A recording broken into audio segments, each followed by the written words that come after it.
दोस्तों नमस्कार। गौतम बुद्ध ने जीवन, नैतिकता और कर्तव्य के विषय में गहन शिक्षाएं दी हैं। वे प्रेम, करुणा और सच्चाई को मानव जीवन के मूलभूत स्तंभ मानते थे।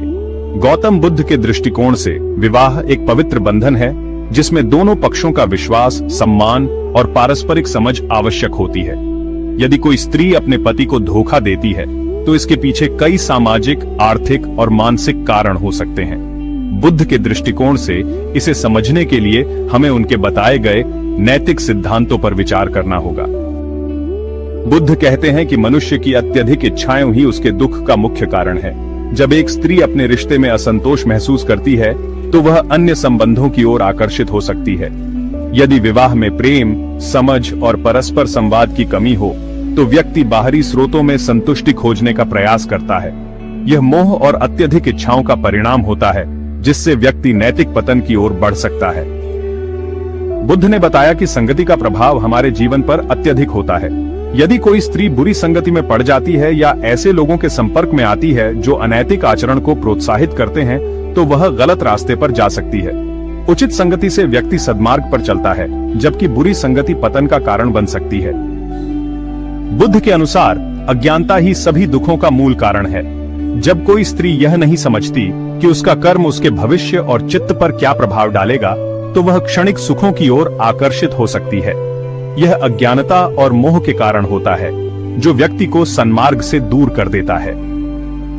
बुद्ध ने इंद्रियों के वशीभूत होने को आध्यात्मिक विकास में सबसे बड़ी बाधा माना है। जब कोई स्त्री अपनी वासनाओं और इंद्रिय सुख की लालसा में बहक जाती है तो वह नैतिकता को भूल सकती है। यह केवल स्त्रियों पर ही नहीं बल्कि सभी मनुष्यों पर लागू होता है।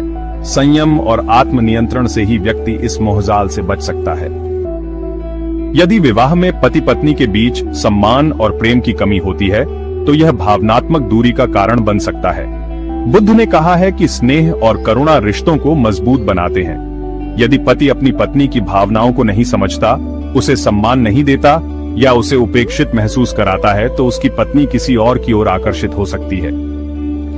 कई बार स्त्रियां आर्थिक या सामाजिक कारणों से भी विवाहेतर संबंधों की ओर प्रवृत्त होती हैं। यदि पति आर्थिक रूप से अस्थिर है या घरेलू समस्याएं अधिक हैं, तो स्त्री भावनात्मक और भौतिक सुरक्षा की तलाश में अन्यत्र आकर्षित हो सकती है। हालांकि यह नैतिक रूप से उचित नहीं है, लेकिन यह एक यथार्थवादी सामाजिक स्थिति है। तो अब सवाल यह उठता है कि गौतम बुद्ध ने इसके लिए क्या समाधान दिया है। गौतम बुद्ध ने नैतिक आचरण अर्थात शील, ध्यान और प्रज्ञा अर्थात ज्ञान के द्वारा इन समस्याओं का समाधान बताया है। व्यक्ति को अपनी इच्छाओं और वासनाओं पर नियंत्रण रखना चाहिए। ध्यान और जागरूकता से मानसिक शांति प्राप्त की जा सकती है। रिश्तों में सत्यनिष्ठा सबसे महत्वपूर्ण है। झूठ और छल से बचने के लिए पति और पत्नी दोनों को पारदर्शिता रखनी चाहिए। पति पत्नी को एक दूसरे के प्रति प्रेम और करुणा बनाए रखनी चाहिए। बुद्ध ने मैत्री भावना का अभ्यास करने को कहा है जिससे रिश्ते मजबूत होते हैं। गौतम बुद्ध ने संतोष को सबसे बड़ा धन बताया। यदि कोई व्यक्ति संतुष्ट रहेगा तो उसे अन्यत्र सुख की खोज नहीं करनी पड़ेगी। गौतम बुद्ध का मार्ग हमें यह सिखाता है कि व्यक्ति को सदाचार का पालन करना चाहिए और जीवन में धर्म को अपनाना चाहिए। यह अनैतिक आचरण से बचने का सबसे अच्छा उपाय है। गौतम बुद्ध के अनुसार स्त्री या पुरुष द्वारा अपने जीवन साथी को धोखा देना केवल बाहरी परिस्थितियों का परिणाम नहीं है, बल्कि आंतरिक मानसिक अवस्था का भी प्रतिबिंब है। यदि व्यक्ति अपने मन पर नियंत्रण रखे, संयम अपनाए और नैतिक जीवन जिए तो इस प्रकार की समस्याओं से बचा जा सकता है। धोखा देने का मूल कारण अधिक इच्छाएं, अज्ञानता, असंतोष और मोह है, जिसे जागरूकता और ध्यान के माध्यम से समाप्त किया जा सकता है। विवाह एक पवित्र बंधन है जिसे सच्चाई, प्रेम और करुणा के द्वारा ही मजबूत बनाया जा सकता है।